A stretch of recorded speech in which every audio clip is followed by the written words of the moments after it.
ABC Western Plains, waking you up this morning with some AC/DC. You shook me all night long. It is 7:15. With two more incidents this week involving youth and crime in Dubbo, we are hearing growing concern from the community about what can and should be done to tackle the issue. Mathew Dickerson is the Mayor of Dubbo Regional Council. He joins us this morning. Good morning. Morning, Jess. A little while since I've seen you. Good to see you again. Well, I'm a pleasant person to be around, so. Now, look, let's just start straight out the gate with a very straightforward question. Do you believe that Dubbo has a crime problem? Everywhere in the nation has a crime problem. Dubbo is not extraordinary in its crime problem. There is crime in Dubbo. Wherever there are people, I would love to live in a world, Jess, where there was no crime, but that's being a bit unrealistic. So there is crime. Of course there's crime in Dubbo. There's crime in, and I won't name them, but you name any LGA, any city, any town in this state, in this nation, there's crime there. The real issue here is a couple of things, I suppose, to look at. The first thing is the crime in Dubbo so horribly, terribly bad that I don't want to go out and walk down to the supermarket at night time? Am I scared walking across to my car?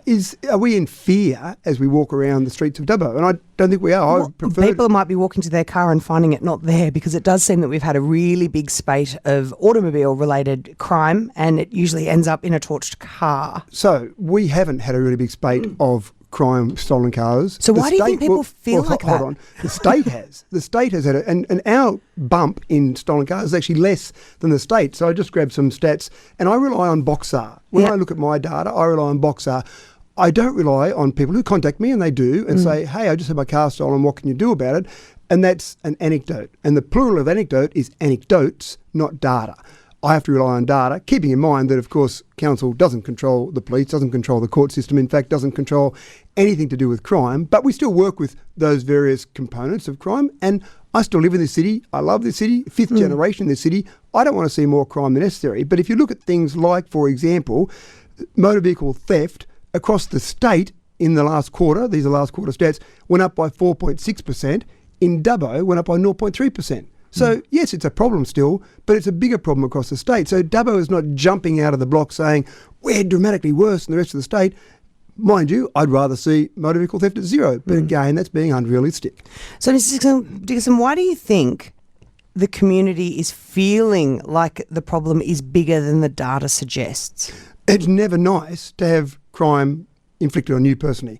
I've had my house broken into. I've been a victim of crime. There are many people that I would talk to that have been a victim of crime at some stage. It doesn't feel nice when that happens. And it becomes very emotional. And at the moment, you've got social media around the world, which might be a bit different to how it was 10 or 15 years ago. And so some of those things get amplified to some extent. So again, it's never nice to have crime inflicted, but you've got to look at what's being done about it and what are the stats showing. And I've got total confidence in our police, remembering the state government controls the police. We meet with police regularly, but I can't go in and tell the police what to do. If I walked in and said, Tim, I want you to go and send some police around here, there's a problem there, he'd say, who are you, Matthew? You're just the mayor. You're not anything to do with my level of control. But you represent the voice of the people of Dubbo. That is what you do. And so you're meeting with police regularly, you say? Every time I've been in the position of mayor, we have regular meetings with the commander of police, whoever that might be. Tim Chin is at the moment. So what are the police saying to you? The police, again, will have conversations with me around, here's what we're doing, here's some actions. But again, I can't say, not good enough, Tim, go and fix it up, will you? Because I am just an average citizen to Tim in terms of his level of command or his command control, because he's not answerable to me, he's answerable to his superiors, and I'm not in that chain of command. But the people of Dubbo, they don't have a seat at the table to even have these conversations with people in authority, and you represent the people of Dubbo, so they would be wanting you to have those conversations. I'm not saying that you have the authority to make changes or anything like that, but you're certainly able to represent the views of the community, I'm sure. I mean, you say that people are coming to you saying my car's been stolen. Clearly people feel like they can approach you to do that. Absolutely. So are you passing these concerns on? Oh, obviously. I don't sit there and say to Tim, gee, it was a good game of footy last night. We have conversations around crime. Obviously, I meet with our local member, Dougal Saunders, who is in state government, who does have control. Well, he's in opposition now. He's still in state government. He's our state government representative. So when you want to do something involving the state, you go and see Dougal Saunders. And what does Mr. Saunders say? Well, again, Dougal's the same as myself. He knows there's a crime issue. So there is a crime issue? Well, obviously, if I have one crime perpetrated on anyone in Dubbo, there's a crime issue. I'm not saying that our crime issue is dramatically worse than anywhere else in the state. I'm saying there is crime. There is no doubt about that. That's obvious that there is crime. So the statistics that we have, the latest statistics from the Bureau of Crime Statistics and Research showed that the rate of car theft in Dubbo was 31% above the state average. So there's a couple of ways you can look at stats. And of course, with Boxar, the report I get each quarter is about a 60-page report. You can slice and dice those stats any way you want. Now, are there crimes going up or down in terms of car theft? That's what I look at. How are things improving or how are things going worse? When you look at what happens, and again, you've got stats there to show how much worse is it than other parts of the state, then yes, there are times when you look at some of those stats where some of the parts of crime in Dubbo might be worse than across the entire state. So to clarify the statistics that you brought to me before, I just really want to make sure I've got a great understanding of it. So you were looking at how much Dubbo has increased since the last report, which was 0.3%. Yeah, and state-wise it was how much? 4.6%. However, Dubbo is 31% above the state average in general. So there are different ways that we can view those statistics depending on what perspective we want to put forward. And so what I always look at is I've got a baseline today. How can we change that for the better tomorrow? So I can't change generations of crime or generations of anything that's happened. All I can do is say, I'm in a position today. How can I make the community better for the public tomorrow? And so what I look at is how are those statistics changing? And that's what I base a lot of my information on is how are they changing? Can we make it better? I can't change what's happened in generations, but I can change tomorrow. And so that's where I'm always looking at change. We are speaking to the Mayor of Dubbo Regional Council, Mathew Dickerson. Now, the age of the offenders in the 2 incidents this week, as well as multiple arrests made in the past few months, they've been incredibly young. Is that something that worries you? Oh, any crime worries me. Crime, whether it's youth crime, whether it's adult crime.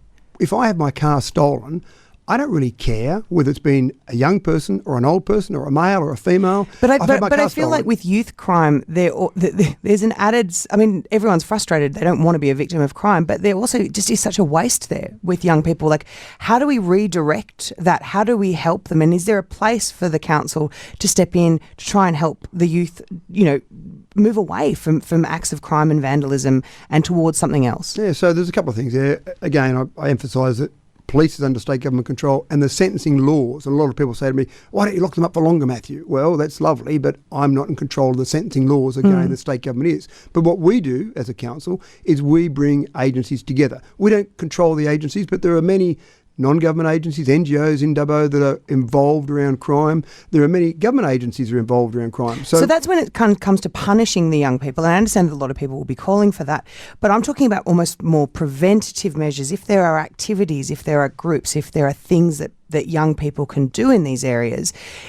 I mean, I think, research over the years has shown, and I don't have it on me, forgive me, but that having that can also pull back crime numbers. Oh, absolutely. And one of the things we do, we've got a very active youth committee, for example, and we talk to them about what sort of things do young people need. Is it just a matter of the fact that there's not enough for them to do, so they go, oh, well, got nothing to do today, let's go and steal a car?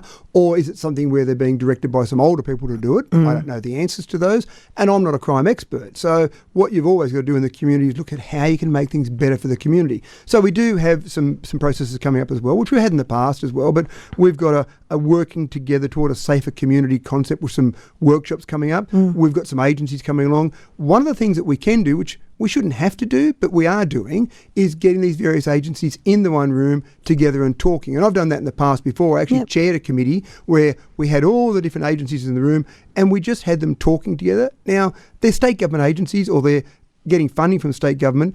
We probably shouldn't need to do that, but sometimes when you get them in the room together, and we might facilitate that as a council, you get them in the room together, and then someone says, oh, well, we've been providing those services. Oh, we're doing that service as well. Well, hold on. Maybe we should have services that are out of sync with each other rather than doing the same service. Sometimes that can be the hours of operation. Sometimes they're all doing it in the middle of the day. Better communication between the services that are being provided for young people you think would be a benefit. So before I let you go, Mayor Dickerson, it is fair to say that it's probably likely there's going to continue to be calls from the public about action on crime.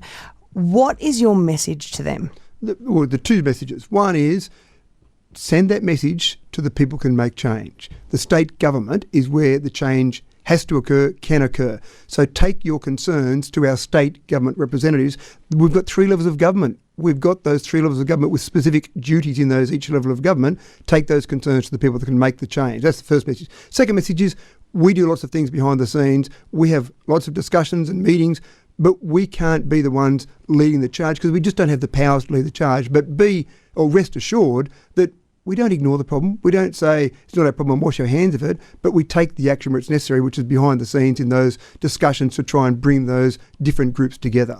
Mathew Dickerson, Mayor of Dubbo Regional Council, thank you so much for your time this morning. Thanks, Jess.